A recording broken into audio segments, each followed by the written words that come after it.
Hello everyone, this is Chandan Kumar Singh and welcome to general discussion. कैसे हैं आप सब? उम्मीद करता हूं आप सभी अच्छे होंगे और आपकी जो भी स्टडी है एक निरंतरता के साथ चल रही होगी। तो आप लोगों के स्क्रीन पर एक इम्पोर्टेंट टॉपिक दिख रहा होगा, Vodafone versus government of India.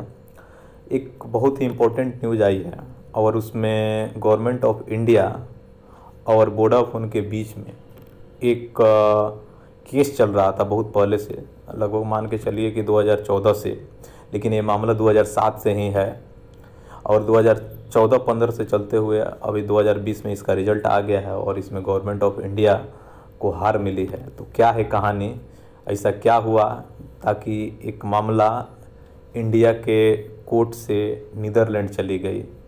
तो इस वीडियो के माध्यम से इसको समझने का प्रयास करेंगे। तो चलिए स्टार्ट करते हैं आज का वीडियो। और सबसे पहले मैं यहाँ पर आप लोगों को ये बताने का प्रयास करूँगा कि इसकी आखिर स्टोरी क्या है यहाँ पे, कि आखिर क्यों हुआ ऐसा और ये मामला नीदरलैंड कैसे पहुँचा और इसमें इंडिया का क्या रोल है। और यहाँ पर कह सकते हैं कि जो वहाँ वोडाफोन जो कंपनी है, आप लोगों को बहुत अच्छे से पता होगा इसके बारे में। तो इसके बीच में इंडिया गवर्नमेंट के साथ क्या कंट्रोवर्सी हो गई और क्या मामला आ गया। आप लोगों में से बहुत लोगों को ये चीज़ें पता होगी, लेकिन जिनको नहीं पता है तो उनको भी ये चीज़ें जानने का भी उतना पार्टिकुलरली हक ज़रूर होना चाहिए ताकि उनके भी आधारभूत यहाँ पर बन सके।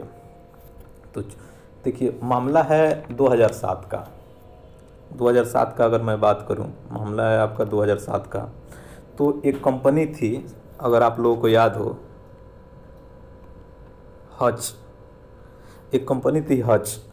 और उस समय और हांगकांग की कंपनी थी और मार्केट में उस समय एक्चुअली उसकी पकड़ उतनी एक व्यापक तौर पर बन नहीं पा रही थी। एक जो थी सिर्फ और सिर्फ जो एक कंपनी थी सिर्फ सिटी लेवल पर थी, आप लोगों को पता होगा सिर्फ सिटी लेवल पर थी ये।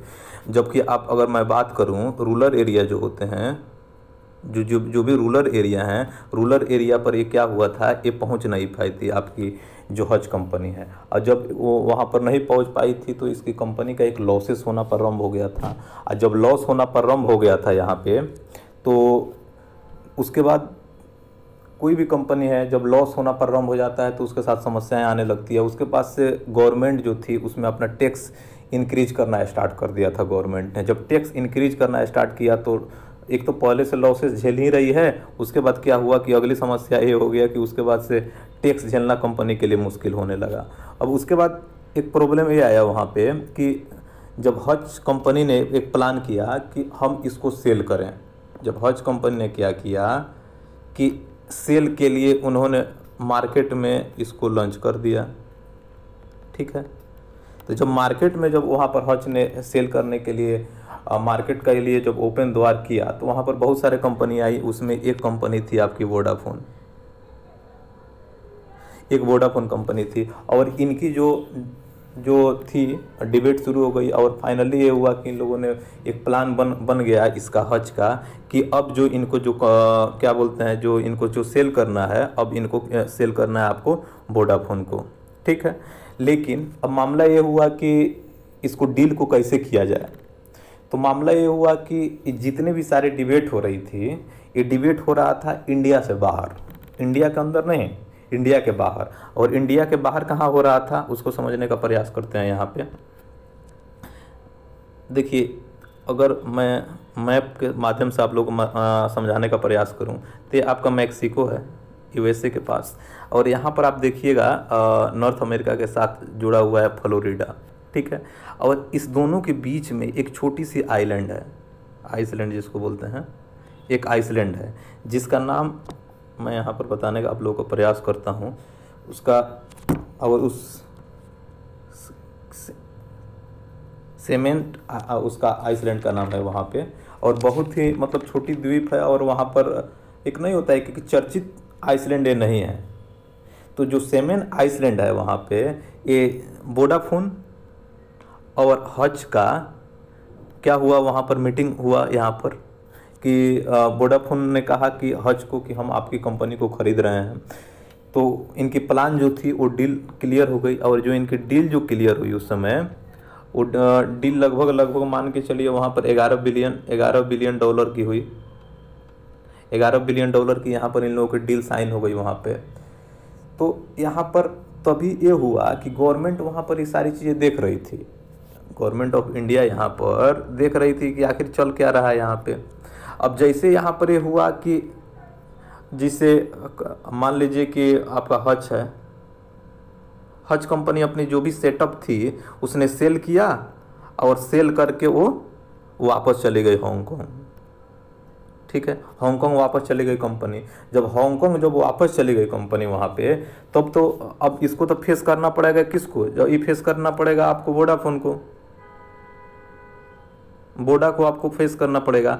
अब गवर्नमेंट ने कहा यहाँ पे, गवर्नमेंट ऑफ इंडिया ने, कि आपने कंपनी खरीदा है और यहाँ पर आप काम करेंगे तो आपको यहाँ पर टैक्स देना पड़ेगा। ठीक है, और उस टैक्स का नाम दिया इन्होंने क्या, कैपिटल गेन टैक्स। ठीक है, अब वोडाफोन ने कहा कि देखिए हमने तो जो भी हमारा कंडीशन जो चल रहा था मार्केट का, अगर कोई किसी प्रकार का अगर हम इन्वेस्ट करते हैं या किसी प्रकार का अगर हमारा डील होता है, अगर आपके कंट्री में होता है तब ना हम आपको किसी प्रकार का आपका मतलब टैक्स देंगे। तो गवर्नमेंट ऑफ इंडिया नहीं मानी और उस पर बोली कि मतलब आपको टैक्स, इनकम टैक्स वाले जो थे उन्होंने बोला कि नहीं आपको टैक्स देना ही पड़ेगा। जब इनकम टैक्स वाले जब नहीं माने वहाँ पे, तो मामला कहाँ गया, क्या बोलते हैं, मुंबई हाई कोर्ट में।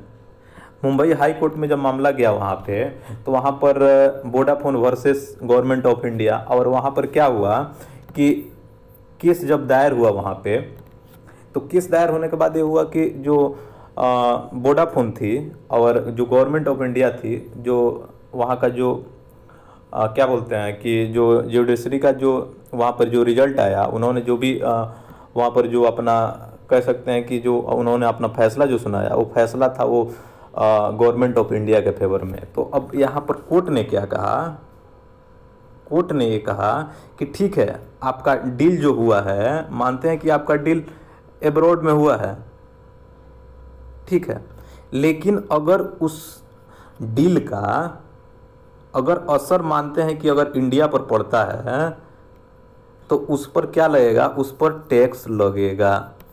ठीक है, अब इतना बातें जब क्लियर हो गई, यहाँ पर गवर्नमेंट ऑफ इंडिया की जीत हो गई। लगभग मान के चलिए 2007 से स्टार्ट हुआ, लगभग 2010-11 तक का मामला ये चल रहा था। जैसा कि आप सभी को पता है कि एक बार आप कोर्ट के तरफ जाते हैं तो कोर्ट का एक प्रोसेस कितना लंबा हो जाता है।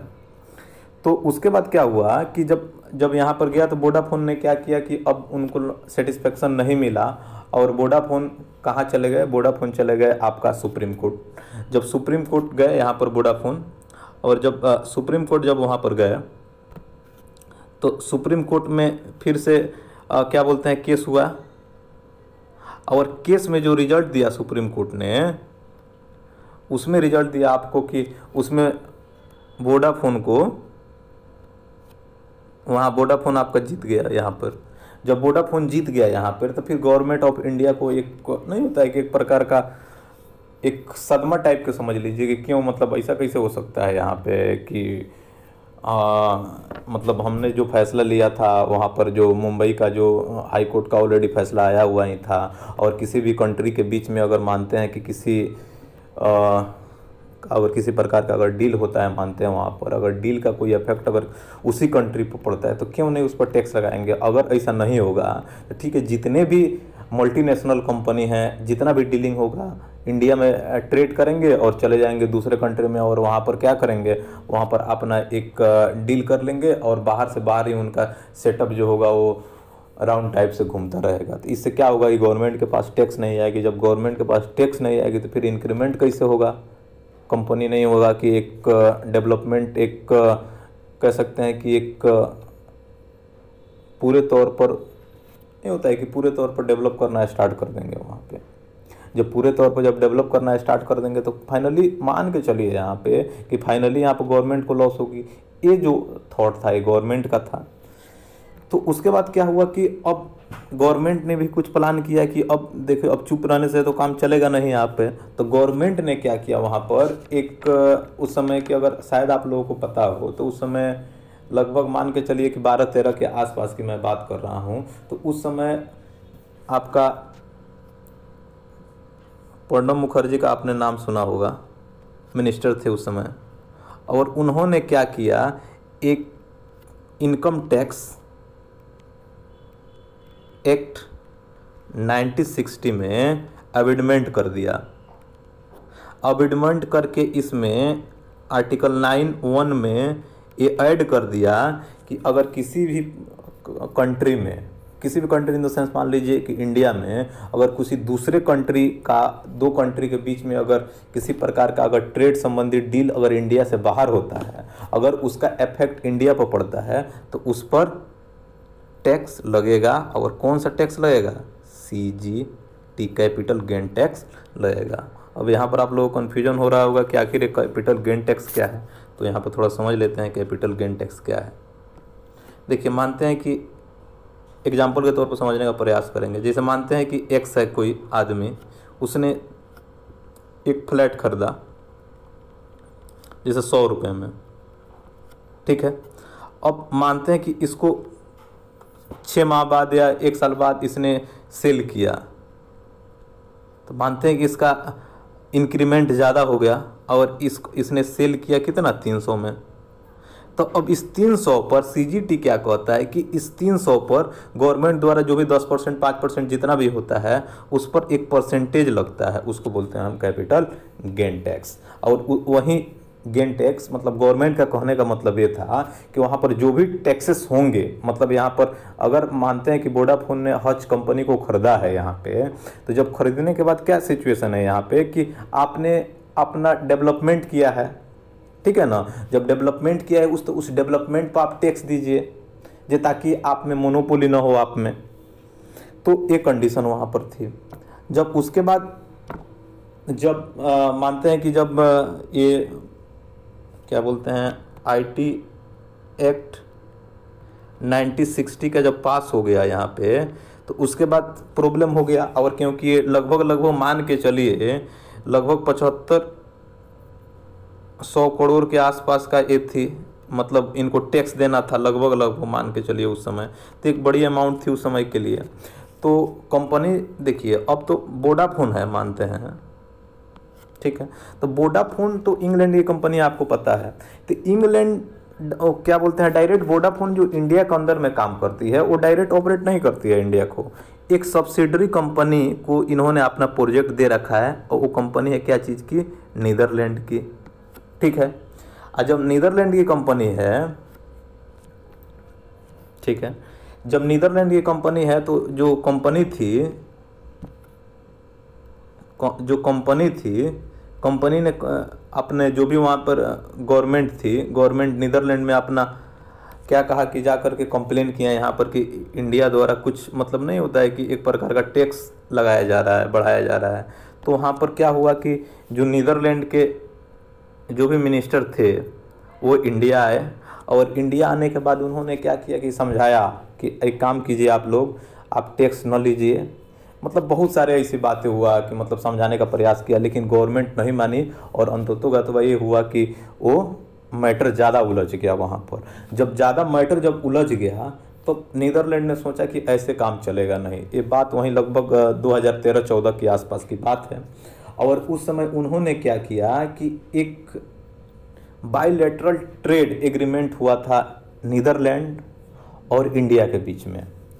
तो इंडिया और नीदरलैंड के बीच में उस समय जो एक ट्रेड हुआ था उसमें ये मैटर हुआ था कि अगर इंडिया और नीदरलैंड के बीच अगर किसी प्रकार का मतलब ट्रेड संबंधी कोई मामला आता है, अगर वो मतलब इजीली सॉल्व नहीं होता है, अगर सॉल्व नहीं होता है तो वो मामला सीधे और सीधे हो जाएगा, वो PCA में जाएगा। PCA क्या है, तो मानते हैं कि PCA इन द सेंस आप समझ लीजिए कि कुछ एक प्रकार का अदालत नहीं है ये। मतलब मानते हैं कि हर कंट्री अगर जो कंट्री अगर इसको अगर बनाना चाहे, हर कंट्री का अपना अपना हो सकता है। तो इसमें होता क्या है कि इसमें कुछ कंट्री के मेंबर होते हैं। जैसे मानते हैं कि ये PCA जो है वो नीदरलैंड में है, लगभग मान के चलिए जो उसका एस्टेब्लिशमेंट हुआ था वो 1899 के आसपास हुआ था उस समय। तो इसका मुद्दा है कि जो नंबर ऑफ इससे जो इंटरकनेक्ट स्टेट होते हैं और उसमें जो भी इन लोगों के बीच में जो ट्रेड होता है इंटरनेशनल तौर पर, तो उसका मामला किसी पार्टिकुलर एक कंट्री में ना होकर के इस कोर्ट में होता है। समझ रहे हैं ना इस चीज़ को। उम्मीद करता हूँ कि आप लोगों की बातें समझ में आ रही होगी कि मैं क्या कहने का प्रयास कर रहा हूँ। तो देखिए, एक जैसे मानते हैं कि नीदरलैंड और इंडिया के बीच में अगर BIT अगर साइन हुआ है तो इसका मतलब ये है कि किसी प्रकार का अगर ट्रेड संबंधी अगर मुद्दा आता है तो उस मुद्दे का जो भी होगा उस आपको वहाँ पर PCA में जाना पड़ेगा। अगर आपने BIT साइन नहीं किया होता तब आपको जाने की नीड नहीं थी। आप जो बोलते आपकी बात वहाँ पर मान्य होगा, आप माने न माने आपके ऊपर है। तो मामला गया PCA में 14-15 के आसपास। लेकिन जैसे ही PCA के पास जब मामला गया तो उस समय इंडिया गवर्नमेंट ने क्या किया, इसको नहीं लगाया था, अचानक से शौक लगा। और जब शौक लगा तो उन्होंने लगभग उस समय 80 कंट्री के आसपास इंडिया का BIT साइन था दूसरे अलग अलग कंट्री के साथ साथ। तो उन्होंने एक दिन में सारे को कैंसिल कर दिया और वो मामला चलने लगा वहाँ पे। और जब मामला वहाँ पर चलने लगा तो ये हुआ कि लगभग 2020 में 1-2 दिन पहले की बात है, ये न्यूज़ में आया है कि यहाँ पर जो PCA जो रिजल्ट सुनाया है उसमें गवर्नमेंट ऑफ इंडिया के अगेंस्ट सुनाया है, उसमें वोडाफोन जीत गई है। और इसमें ये भी बात बोला गया है कि जितने भी प्रकार के लॉसेस हुए हैं यहाँ पे वो गवर्नमेंट ऑफ इंडिया को यहाँ पर देना पड़ेगा और साथ ही किसी प्रकार की टैक्स यहाँ पर नहीं लगेगी। तो एक प्रकार का आप समझ सकते हैं कि ये तो कंट्रोवर्सी था। पूरा कहानी मेरे को उम्मीद लगता है कि आप लोगों को समझ में आ गई होगी। अब जैसे मानते हैं कि जैसे PCA है, अब इसमें कुछ मैं एडिशनल चीज़ें जोड़ देता हूँ। तो एक इंडिया भी है तो वो चाह रहा है कि मतलब इसी प्रकार का एक सामूहिक तौर पर एक अदालत बनाया जाए इंडिया के अंदर में। और उसका जो नाम जो दिया गया है यहाँ पे उसको UNCITRAL, आप गूगल कर लीजिएगा, UNCITRAL। मैं इसको यहाँ पर लिखने का प्रयास करता हूँ कि आप लोग इसको समझ पाएँ। ये तो जैसे आप लोगों को पता है कि UNCITRAL।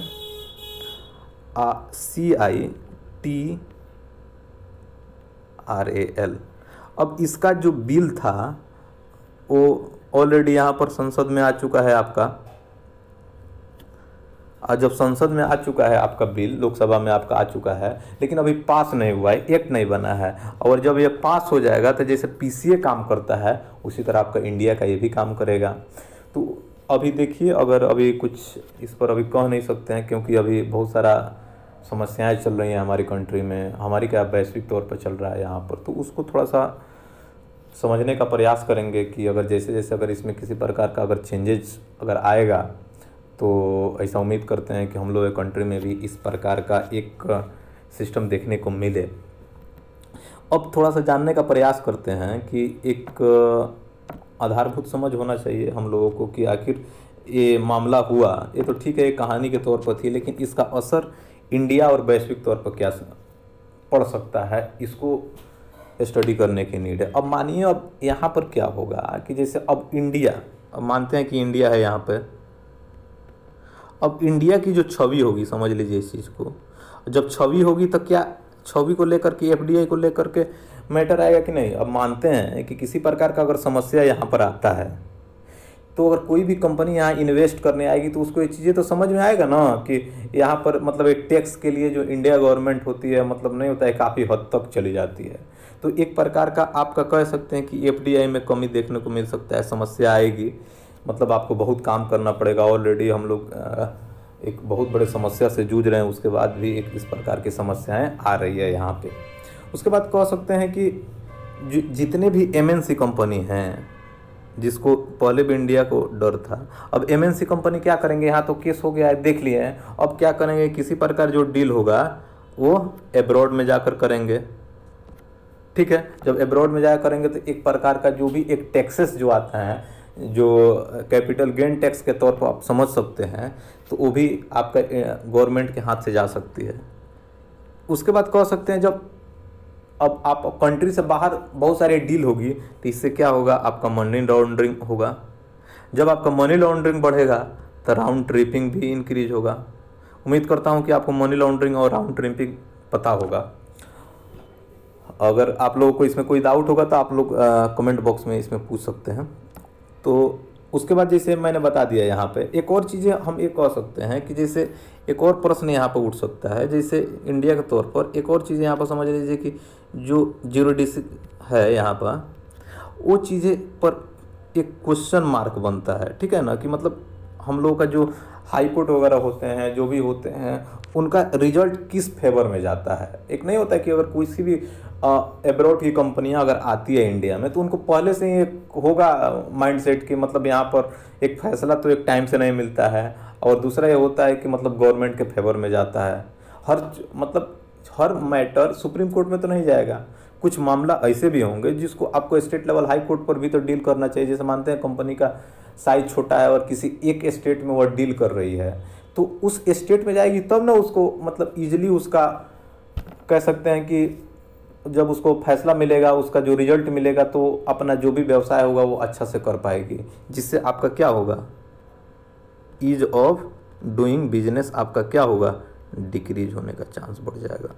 ठीक है, उम्मीद करता हूँ आप लोगों को समझ में आ रहा होगा यहाँ पे। उसके बाद एक और चीज़ें कह सकते हैं कि जैसे अब यहाँ पर इफेक्ट आप लोगों को समझ में आएगा होगा, मैं एक चीज़ और बताने का यहाँ प्रयास करता हूँ ताकि आप लोग समझ पाएँ। देखिए, एक मैटर हुआ था, मैं आप लोगों को बता दूं, यहाँ पर इंटरेस्टिंग है थोड़ा सा। एक जगह है, आप लोगों को अगर पता है, वेनेजुएला। वेनेजुएला कहाँ है, साउथ अमेरिका में है। एक कंपनी है टोयोटा, सब कोई को पता ही होगा, वहीं टोयोटा के बारे में सबको पता होगा, मेरे ख्याल से आप लोगों को पता ही होगा। तो मैटर है वेनेजुएला वर्सेस टोयोटा की। तो इसमें क्या हुआ था कि जैसे टोयोटा कंपनी क्या हुआ कि गई वहाँ पे, कहाँ पे, वेनेजुएला में जा कर के इन्वेस्ट की। यहाँ पे जब इन्वेस्ट किया वहाँ पर टोयोटा कंपनी काफ़ी डेवलप कर गई, काफ़ी इंक्रीज कर गई वहाँ पे। जैसे वहाँ इंक्रीज की तो वहाँ के वेनेजुएला गवर्नमेंट ने ये कहा कि एक काम करो, आप यहाँ पर जितने भी आपने कॉस्ट लगाया है आप लो और यहाँ से निकल लो, मैं इस कंपनी को नेशनलाइज कर दूंगा। देखिए कितना इंपॉर्टेंट मैटर है। तो हुआ क्या, वहाँ से तो टोयोटा तो चली गई, लेकिन उस कंट्री की छवि यहाँ पर बिगड़ गई। एक और एग्जांपल यहाँ पर मैं बताने का प्रयास करूँगा, अगर शायद आप लोग लिंक कर पाएँ। यहाँ पे RIL बहुत बढ़िया से आप लोगों को जानते हैं, Reliance industries limited versus government of India का कौन, ONGC। इन लोगों के बीच में एक ट्रीटी साइन हुआ है कि इन लोगों के बीच में अगर किसी प्रकार का ट्रेड संबंधी कंट्रोवर्सी होगा तो वह मामला जो जाएगा वह इंटरनेशनल फोरम में जाएगा, जैसे PCA है। तो इससे क्या फ़ायदा, इससे क्या कंक्लूजन हम लोग को निकल के आता है यहाँ पर कि ये तो हमारी इंडियन कंपनी है, ये हमारी गवर्नमेंट कंपनी है। अर्थात क्या है कि यहाँ पर कंपनी को अपने कोर्ट पर यकीन नहीं है कि नहीं। इस प्रकार का बहुत सारा समस्याएं जो है डेवलप हो सकती है। तो उम्मीद करता हूं कि आप लोगों को ये वीडियो पसंद आया होगा, और यहाँ पर मैं अपने वीडियो को यहाँ पर चाहूँगा कि इसको अब एंड किया जाए। और इसमें किसी प्रकार की अगर आप लोगों को किसी प्रकार की अगर कन्फ्यूज़न होता है, जहाँ डाउट होते हैं, तो कमेंट बॉक्स में जा कर के ज़रूर पूछिएगा।